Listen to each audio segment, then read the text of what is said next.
আপনি কি কোথাও যাচ্ছেন? না মানে আজকে আপনি এসব প্যাক করেছেন? আর কলেজেও তো ফ্রেশার্স আছে। আর এখন ছুটি। আপনি কি কোথাও যাচ্ছেন? না মানে আমি এমনি জিজ্ঞাসা করছিলাম। না আপনি আমাকে অন্যরকম ভাববেন না। আসলে আপনাকে রেডি হতে দেখলাম তাই। হ্যাঁ, ২-৩ দিন আমি বাড়িতে থাকবো না। নিজের যত্ন নেবেন। অন্যরকম কোনো কথা যেন শুনতে না পাই। আমার অবর্তমানে কোনো পুরুষের সাথে মেলামেশা করার চেষ্টা করবে না। অফিসারের সাথে তো একদম না। ফ্রেশার্সে যেতে পারো, অংশগ্রহণও করতে পারো। কিন্তু গা ঘেঁষাঘেঁষি চলবে না। নিজের খেয়াল রেখো, যত্ন নিও। আমি কিন্তু তোমার উপর নজর রাখবো। ভেবো না, আমি এই ভিলা থেকে চলে যাচ্ছি বলে তোমার নজর রাখা, তোমার আপডেট পাওয়া বন্ধ করে দিব।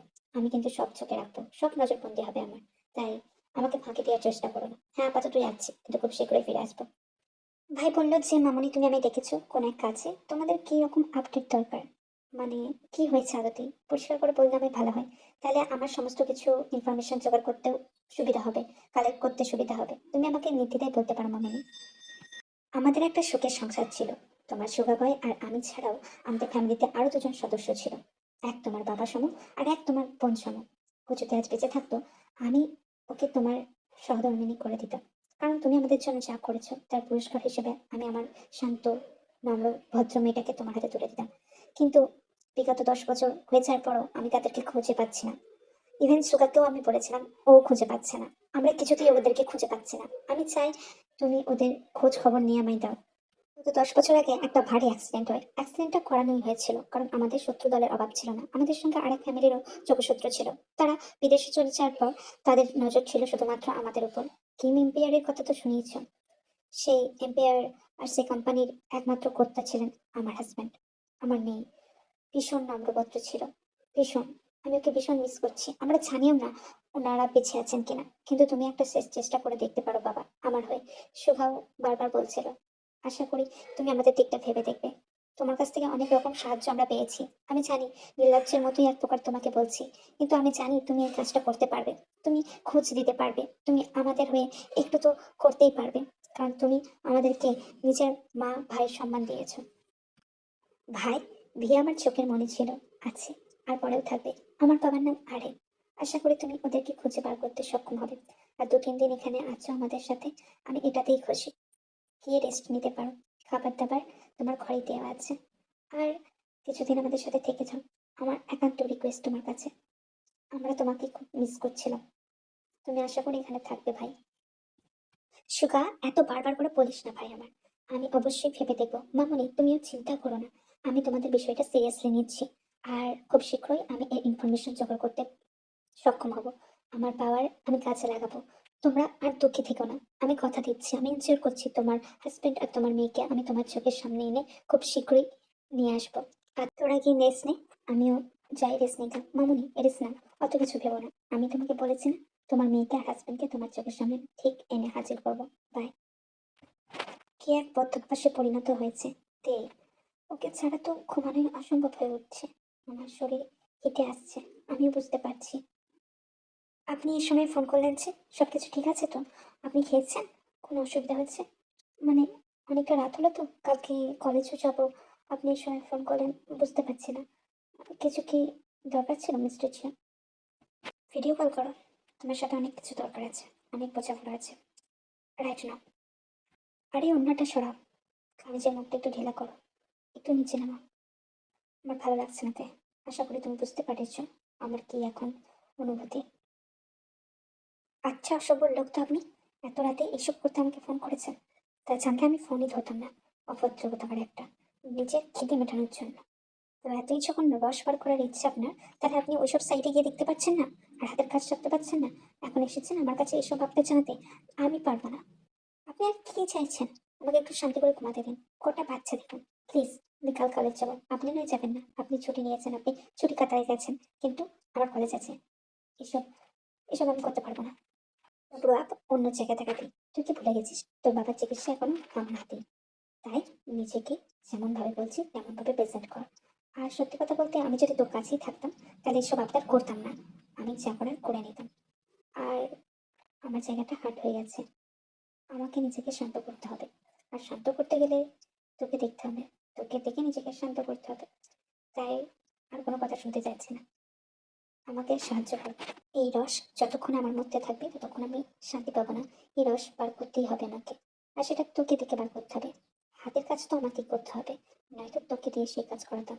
তোকে আমার উপর রাইড করিয়ে আমি নিজেকে সর্বস্ব দিতাম, কিন্তু আমি এখন ওখানে নেই। তাই আমার কথা মতো চল, নয়তো বাড়ি গিয়ে আরো পানিশমেন্ট পাবি। তাই এখন যেটা বলছিস সেটাই কর। I don't need to listen anything about your drama. Just make those drama other side. এখানে কোনো রকম ড্রামা আমি পছন্দ করবো না। Just undress yourself and came to phone. I need to do everything, sing in video call. I hope you get it. তাই দেরি করিস না, নিজেকে তাড়াতাড়ি তৈরি করে আমার সামনে এনে ধর।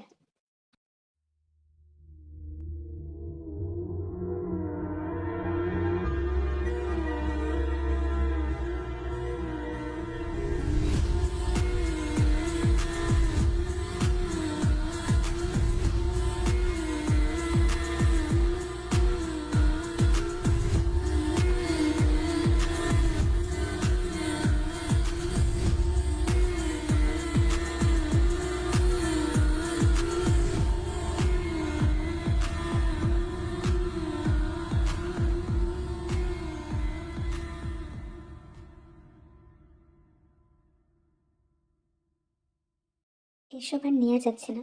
জিমিনকে তো বললাম, দেখি জবটা লেগে গেলে যত তাড়াতাড়ি পারে এই কাজটা ছেড়ে দেবো। নেহাত বাবার ওরকম অসুস্থতা চলছিল, নাহলে আমি আপনার কাছে কোনোদিন আসতাম না। মিস্টার জিয়ন চাঙ্কুক, আপনি কি ভেবেছেন দিন রাত খালি আমার উপর টর্চার শুরু করেছেন? জানি না এর আগে আরো কত মেয়ের সাথে এইসব করেছেন আপনি। লিসা তো আপনার কাছে এত কাজ আছে, তবু ওর সাথে কেন এমন করেন না জানি না। দেখো ছিলেন, তোমার পেপারটায় আমি নাম্বার দিয়ে দেবো তার জন্য না, কিন্তু আমি একটু তোমার কাছ থেকে একটা হেল্প চাই। কাল পারফরমেন্স আছে, আর আমার কোনো পার্টনার নেই। আমি চাই তুই আমার সাথে নাচুক। আর প্রফেসর জিয়ন, প্রফেসর সুগা ওরা তো আসবে না। এর এতে ভয় পাওয়ার কিছু নেই, তুমি একটু আশ্বস্ত করো না। আমি কি ওর সাথে মিসবিহেভ করবো নাকি? কেমন জানি আমার থেকে দূরে দূরে সরে যাচ্ছে, ভয় পাচ্ছে। প্রফেসর জিয়নের রোয়াব ওর উপর প্রচুর। ও প্রফেসর জিয়নের কারণে আমার সাথে ঠিকমতো কথাও বলে না। আর এখন এই দুদিন তো ওনারা আসবেন না। তুমি একটু বলে দেখো। আমার তে বান্ধবীর এতক্ষণের সময় হলো আসার। না মানে কোথায় ডুবে বসেছিলি? 2-3 দিন ধরে তোর কোনো আতাপাতা নেই। এমন গেছিস তো গেছিস, বুঝেই পারছি না যে কোথায় গেলি তুই। এক নজর না দেখিলে বন্ধু দুনিয়া আঁধার হয়। এক নজর না দেখিলে বন্ধু দুনিয়া আঁধার হয়। কাছে তোমায় না পাইলে বন্ধু দম যেন মরে যায়। ও বন্ধু তুমি কই কই রে, এ প্রাণ বুঝি যায় রে। ও বন্ধু তুমি কই কই রে, এ প্রাণ বুঝি যায় রে। ও তুমি বিনা বাঁচি না, ও তুমি বিনা বাঁচি না, ও তুমি বিনা যাই যাই রে, এ প্রাণ বুঝি যায় রে। বান্ধবী ঝেড়ে কাজ, বুঝতে আমি পেরেছি তোর কিছু ইরাদা আছে। আমার কাছ থেকে কিছু খসানোর ধান্দায় আছিস। কি চাইছিস বলতো? আদতে কি চাইছিস আমার কাছ থেকে? কি কাজ হাসিল করার কথা বলছিস তুই? ছেড়ে কাজ। শোন, আমি জানি তুই আমাকে কতটা ভালোবাসিস। আর এই ধরনের ব্যবহার কোনো কিছু পেতেই তুমি করো। এত সুন্দর একটা গান শোনালে কি জন্য? কিছু পাওয়ার জন্য। আমি জানি। ছেড়ে কাজ। না মানে তে আমি বলছিলাম হবি স্যারের সঙ্গে কোনো পার্টনার নেই। তুই নিচে নে না, হবি স্যারও খুশি হয়। তোর মাথাটা খারাপ হয়ে গেছে জিমি। যদি সুগার স্যার বা জিয়ন স্যার জানতে পারে ভালো হবে না। আর জিয়ন স্যার জানতে পারলে আমাকে তক্তা বানাবে। তো তক্তা বানাবে তো কি হয়েছে? তক্তাই তো বানাবে, আর কিছু তো বানাবে না। আরে 2 দিন তো ওরা আসবে না বলেছে, তোর কোনো প্রবলেম নেই, তুই নাচ। কিন্তু জিমিন, আরে তোকে নাচতে কি বারণ করেছে? না বারণ করেনি। তাহলে না মানে ঠিক আছে জিমিন, ওনারা আসবেন না যখন আমি ট্রাই করে দেখতেই পারি। তুই নিশ্চয়ই হবিষ্যার সাথে কথা বলেছিলি তাই না? বল জিমিন। হ্যাঁ বলেছিলাম, উনি বলছিলেন, রিকোয়েস্ট করছিলেন যে তোমার বান্ধবীকে একটু মানাও। তো আমি ভাবলাম নাচতেই পারিস, আর তো এটাই আমাদের শেষ ইয়ার তাই না? আচ্ছা ঠিক আছে, তুই হবি স্যারকে বলে দিস কালকে আমি পারফরমেন্সে নাচছি। আরে বাস বান্ধবী, এটাই তো চাইছিলাম। তোর কাছ থেকে এত বড় সুসংবাদটা শোনার পর আমার মুখটা হাঁ হয়ে গিয়েছে। চ এবার কিছু খেয়ে আসি, ভালো মন্দ তোর পছন্দের। হ্যাঁ এখন আদর্শ আগে দেখানো হচ্ছে তাই না? তো কি হয়েছে? হ্যাঁ হ্যাঁ, নিজের কাজটা হাসিল করে নিতে তো খুব ভালোই পারিস জিমিন শয়তান। বলছে আবার এরকম বলবি, নয়তো আবার কি? চ, হ্যাঁ যা যাক চ। रात बंजर सी है, काले खंजर सी है। रात बंजर सी है, बंजर सी, काले खंजर सी है।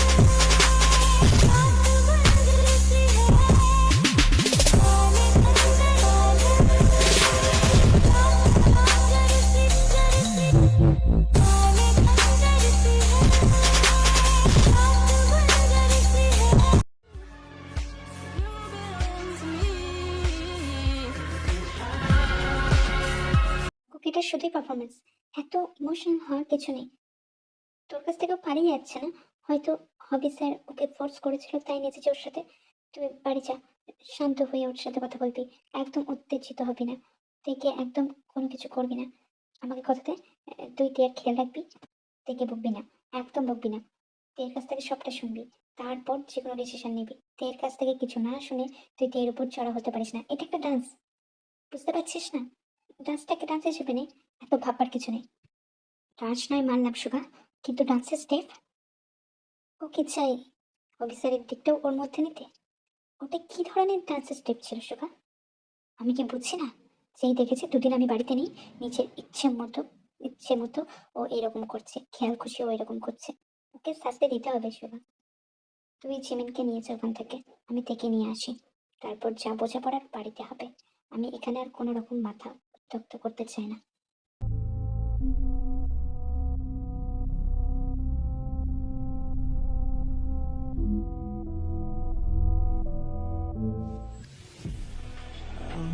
Fucked up. I'm black and blue.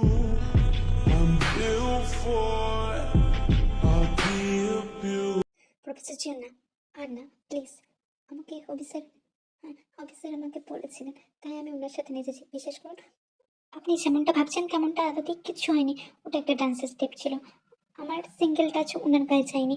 আমি আপনাকে এনসিওর করে বলতে পারি, প্লিজ আমায় ছেড়ে দিন। আজকে আর কিছু করবেন না। অনেক সুযোগ দিয়েছি তাই। তোমার কি মনে হয়? আমার মনে হয় আমার অবৈধ সন্তান তোমার পেটে আসলে তবেই তুমি ক্ষান্ত হবে। প্রেগনেন্ট করে দিই তোমাকে, কি বলো? আর তো অন্যরকম নিয়ম দেখছি না। তোমাকে এতবার মানা করলাম, দুদিন আমি ছিলাম না। দ্যাট ইজ দ্য রিজন আগের রাতে তুমি আমার কল ধরোনি। আদতে এসব প্র্যাকটিস চলছিল, তাই না? আমি তোমাকে আজকে আর সহজে যেতে দেবো না। তুমি শাস্তি ডিসার্ভ করো। আর যদি একেবারে প্রেগনেন্ট হয়ে যাও, ডোন্ট ব্লেম মি। তার জন্য তুমি দায়ী থাকবে। উইথাউট প্রোটেকশন আমি তোমাকে হ্যারাসলি পানিশ করবো, কারণ তুমি এটাই ডিসার্ভ করো। लगा